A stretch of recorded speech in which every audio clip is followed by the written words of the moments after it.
Eli, deixa eu aproveitar que você tá chamando a participação de quem tá ligado com a gente no YouTube, no Dial. Cara, eu não tenho essa impressão da torcida corintiana, essa que você e o PDV acabaram de dizer, de que a gente tá aqui trabalhando De com uma aceitar o hipótese totalmente ridícula nesse momento, totalmente inexistente. Mas já que estamos no caminho da imaginação, eu acho que há um remorso bem grande em relação ao senhor Adenor. Eu não vejo É a uma torcida boa, hein? do Corinthians recebendo... Não, entre ser uma boa... Não, é uma e a- boa essa pergunta. Ó, manda aí, o maravilhoso mundo do Resenha Você Seguro voltaria Bet, né? com o ex? Mas isso, o Tite seria bem-vindo na Arena Corinthians? Vamos supor, daqui uns 2 jogos o Tonhão tá mal, o Tite volta a perder, eliminado da Libertadores. Eu sou meio budum, sabe? Eu consigo prever, eu sou sensitivo. Inclusive, Gabi, você que tá chegando agora, um dia eu previ que o Novo Horizontino ia ganhar do São Paulo.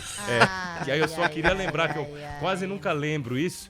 Então eu tô prevendo que isso pode acontecer. Aí eu queria ouvir a participação no 11 99904 8756. Boa pergunta, Gabi. Estrelinha dourada, hein? Ah, muito obrigada. E aí, a aspas do Antônio Oliveira que eu tava procurando é a seguinte: você está a falar nisso na 6ª rodada já em rebaixamento? É isso? Acho que a direção do clube não concorda com esse tipo de pergunta, portanto é evidente que nós sabemos a nossa realidade. O Corinthians está bem pertinho ali da zona da degola, mas é hora de falar em zona do rebaixamento, Martelo? É muito cedo, é muito tarde, porque se um campeonato se ganha nas 8 primeiras rodadas ali, ser rebaixado, estar ali na zona do rebaixamento também é um feito que se pode conseguir lá já nas primeiras rodadas, né? Você tá direto nos jogos, inclusive participando de coletivas. Paulo do Vale também. Vou até mandar essa pra você, ô do Vale.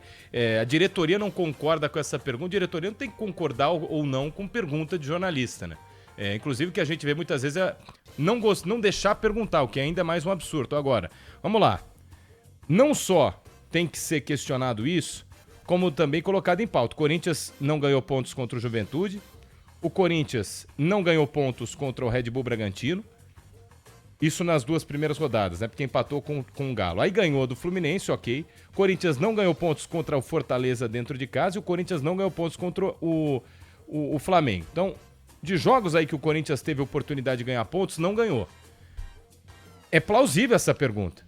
Falar de rebaixamento, são 6 jogos com 5 pontos. O que a gente pode projetar de aproveitamento? Ainda mais considerando uma eventual vitória do Fluminense hoje, né? Isso. Se a gente fizer mais ou menos o exercício, vai ter 6 vezes essa quantidade de jogos, 36 jogos por aí. A gente tá falando de um Corinthians se manter a média com 30 pontos.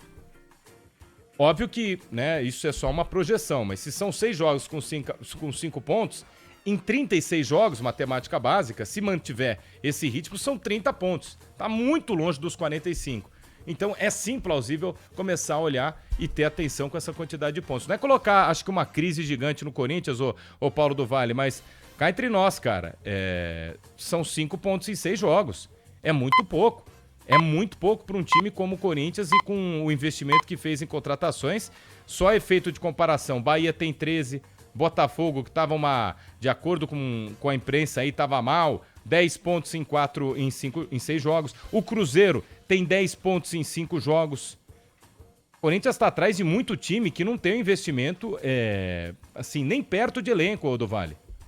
Não, sim, e até é interessante, a coletiva do Antônio Oliveira no sábado foi bem recheada, porque apesar, né, quando às vezes os times jogam fora de casa, a gente tem a ausência aí do pessoal que cobre mais de perto e muitas vezes a ausência também de perguntas mais pertinentes. Não foi o caso desse duelo do Corinthians contra o Flamengo pós-jogo, a coletiva do Antônio Oliveira e com bons questionamentos, inclusive sobre o que ele achava da paralisação do campeonato, essa questão do rebaixamento, e aí, né, essa coisa do treinador ficar querendo bater boca com o repórter em coletiva, ainda mais porque o repórter normalmente ele não tem ali, né, a réplica, né? Ele tá ali já pra passar o microfone, aí fica uma coisa meio, enfim, desproporcional, né? Acabou a farra. A reação. Acabou a farra. Desproporcional a reação do Antônio Oliveira. Agora, deixa eu